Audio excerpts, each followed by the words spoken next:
여러분, 사람을 가장 현저하게 파괴시키는 것은 욕심입니다. 욕망입니다. 사람의 마음의 상태는 빈 항아리와 같습니다. 그래서 무언가로 부단히 채우려고 합니다. 부단히 무언가를 더 가지려고 합니다. 끊임없이 가지려 몸부림치는 이 소유욕, 여러분, 이 욕심이 얼마나 해로운지를 성경은 분명하게 말해주고 있습니다. 욕심이 잉태한즉 죄를 낳고 죄가 장성한즉 사망을 낳는다고 야고보서 1장 15절에서 명백히 가르쳐주고 있습니다. 여러분, 욕심에 이끌린 삶은 사단의 습성입니다. 하나님께서는 창세기에서 사단의 형상을 뱀으로 나타내 보여주셨습니다. 사단의 형상인 뱀을 여러분 떠올려 보세요. 그가 자기 배를 어떻게 채우는지 아실 것입니다. 뱀은 조금씩 자기 배를 채우지 않습니다. 적당히 먹어서 만족하지 않습니다. 겉으로 보기엔 배가 아주 작아서 작은 먹잇감이면 충분해 보이는 크기입니다. 하지만 뱀의 배는 수십 배 늘어납니다. 그래서 엄청난 것을 통째로 삼킵니다. 언젠가 사슴을 삼키는 것을 본 적이 있습니다. 또 텔레비전에서 뱀이 악어를 삼키는 것을 본 적도 있습니다. 이것이 뱀의 습성입니다. 죄인된 사람도 이 소유욕에 사로잡혀 살게 되는 거지요.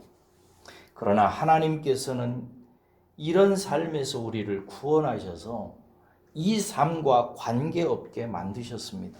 갈라디아서 5장 24절에 보면 그리스도 예수의 사람들은 육체와 함께 그 정욕과 탐심을 십자가에 못 박았느니라 라고 가르칩니다. 십자가에 못 박았다라는 말은 죽였다라는 뜻입니다.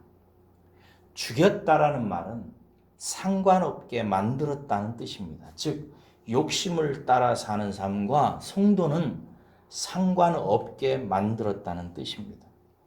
육체의 욕심을 따라 사는 삶은 그러므로 이제 우리의 삶이 아닙니다. 그것은 뱀의 삶입니다. 성도의 마음에 평안이 깃들지 않는 큰 이유가 무엇인지 아십니까? 옛 뱀의 삶, 육체의 소욕을 따라 사는 삶을 계속하기 때문입니다. 여러분, 우리는 세속적 욕심을 따라 사는 삶이 우리의 것이 아님을 깨달아야 됩니다. 부단히 무언가를 더 가지려고 하는 그 삶을 삼가 경계해야 됩니다. 여러분, 디모데전서 6장 8절에서 하나님께서는 바울의 입술을 통해서 분명하게 이렇게 권면하셨습니다. 우리가 먹을 것과 입을 것이 있은즉 족한 줄로 알 것이니라. 먹을 것과 입을 것이 있으면 족한 줄로 알랍니다. 본문 말씀에 비추어서 한 가지 더 말씀드리고자 하는 게 있습니다. 소위 착한 욕심까지도 살펴보아야 한다는 것입니다. 어떤 분의 마음속에는 이렇게 생각하는 분이 있습니다. 내가 바라는 것은 나를 위한 것이 아니야. 내 가족을 위한 것이야. 나를 위한 것이 아니라 내 자식이 잘 되는 것이야. 우리 교회를 위한 것이야. 아니, 하나님을 위한 것이야. 라고 말하고 싶은 분도 계실 것입니다. 소위 착한 욕심에 관한 것입니다. 물론 좋은 것입니다. 거룩해 보여요. 하지만 이 착한 욕심 때문에 혹시 여러분 마음의 평안을 잃어버리시지는 않으십니까? 오늘 1절 하반절에 이런 말씀이 있습니다. 내가 큰 일과 감당하지 못할 놀라운 일을 하려고 힘쓰지 아니하나이다. 그리고 이 말 앞에 이 말에 대해서 마음의 교만과 눈의 오만함과 연결시키는 것을 확인할 수 있습니다. 즉 하나님이 허락하신 이상의 분량을 품는 게 교만과 오만으로 이어짐을 보여주는 것입니다. 비록 그것이 자식을 위한 바람일지라도, 가족을 위한 열망일지라도, 교회를 위한 소망일지라도, 심지어 하나님의 영광을 위한 열망일지라도 되레 교만하고 오만에 잇따을 수 있다는 것입니다. 그런 대표적인 인물이 있습니다. 바로 저입니다. 저는 여러분, 우리 가족들을 위해서 거의 기도하지 않습니다. 저는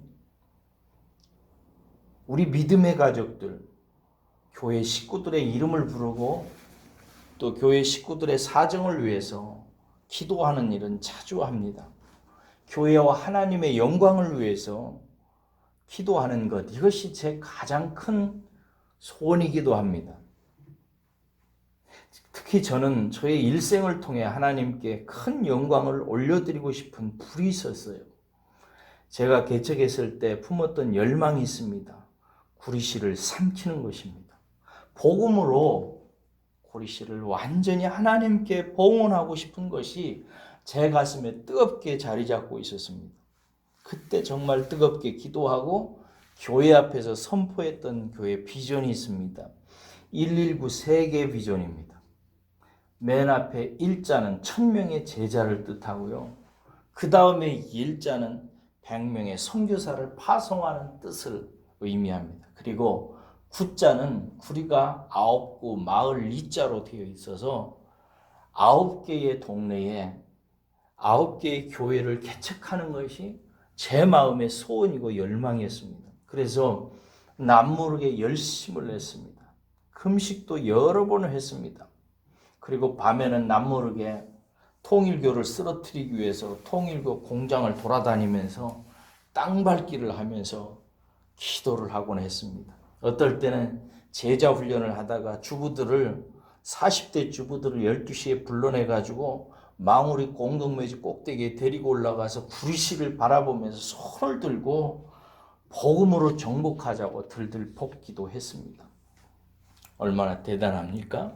그러나 이런 내면의 교만과 오만을 저는 그때는 진짜 몰랐어요. 나중에 크게 실패하고 나서야 하나님께서 제 내면의 실체를 드러내 보여주셔야만 알 수 있는 것이었습니다. 오늘 시편 저자의 지혜를 여러분 마음에 담아두십시오. 시편 저자는 어떻게 한다고 합니까? 더 많은 재산을 모으려고 한다고 합니까? 더 큰 꿈을 꾼다고 합니까? 더 큰 일과 영광된 일을 도전하고 있다고 그런 일을 힘쓴다고 합니까? 아닙니다. 여러분 2절을 보십시오. 그리고 그가 영혼으로 고요하고 평안하게 하기 위해서 어떻게 하는지를 보십시오. 2절입니다. 실로 내가 내 영혼으로 고요하고 평안하게 하기를 첫 때 나이가 그의 어머니 품에 있음 같게 하였나니 내 영혼이 젖된 나이와 같도다 라고 말합니다. 여러분 마음에 그림을 그려보십시오. 젖을 때 나이가 엄마 품에 안겨 있습니다. 얼마나 평안한 모습입니까? 그런데 이 아이는 왜 평안한 것일까요? 엄마의 젖을 실컷 먹어서 이제 평안해졌나요? 아닙니다. 이 아이는 젖된 아이입니다. 그러니까 이 아이는 젖을 먹기 위해서 엄마 품에 안긴 것이 아닙니다. 엄마 품에서 젖을 실컷 먹고 만족해서 잠을 자는 것도 아닙니다. 이미 젖을 뗀 아이이기 때문에 그렇습니다. 그러면 왜 엄마 품에 안겨 평안이 있을까요? 그렇습니다. 다른 무엇 때문이 아니라 엄마 때문입니다. 엄마 체취가 좋고 엄마 품이 그저 좋아서 다른 무엇 때문이 아니라 엄마 자체 때문입니다. 그 엄마의 품에 있기 때문에 이 아이는 평안한 것입니다. 여러분, 시편은 이 비유를 우리의 마음에 그려주면서 자신의 평안의 노하우를, 지혜를 가르쳐 줍니다. 우리도 하나님의 무엇을 위해서 하나님께 나아가고 하나님으로부터 무엇을 얻기 위해서 하나님께 안기는 것이 아니라 하나님 그분 자신이 전부여서 그분이면 충분하기에, 그분이면 만족하기에, 그분이면 충분히 평안할 수 있기에 그분 품에 안기는 것이 우리에게 참으로 중요한 진리라고 하는 사실을 가르쳐 줍니다. 하나님의 무엇 때문에 만족하는 데서 하나님 그분이면 충분한 진리를 깨달으라고 말하는 것입니다. 여러분, 하나님을 위해서, 교회를 위해서, 가족을 위해서, 세상을 위해서 무엇인가를 열심히 하는 것 다 좋은 일입니다. 그러나 이 모든 것보다 먼저 내 가슴 깊은 곳에 깃들여져 있어야 하는 것이 있습니다. 그것이 무엇일까요? 하나님께서 우리들을 이 세상에 보내셔서 하나님의 놀라운 일을 하는 그것보다도 더 먼저, 더 기초적으로, 더 근본적으로 우리의 마음속에 스며들게 하기를 원하시는 것이 무엇일까요? 그것은 하나님의 평안입니다. 여기서 하나님의 평안이라는 말은 하나님으로부터 나오는 것이라는 뜻입니다. 하나님만이 주시는 것이라는 것입니다. 아니, 오늘 성경의 본문의 비유처럼 하나님 품 안에 안길 때 우리가 체득하고 누리게 되는 평안을 말하는 것입니다. 그러므로 여러분, 하나님만으로 만족하는 법을 깨닫기 전까지 우리 영혼은 평안을 모를 것입니다. 그러하기에 시편 저자는 이렇게 힘차게 가르칩니다. 이스라엘아, 여호와를 바랄지어다. 이것이 우리에게 먼저 필요한 것입니다. 맨부커상을 탔던 우리나라의 한강시가 지은 시귀입니다. 맨부커상은 노벨 문학상, 프랑스의 콩코르 문학상과 함께 세계 3대 문학상의 하나입니다.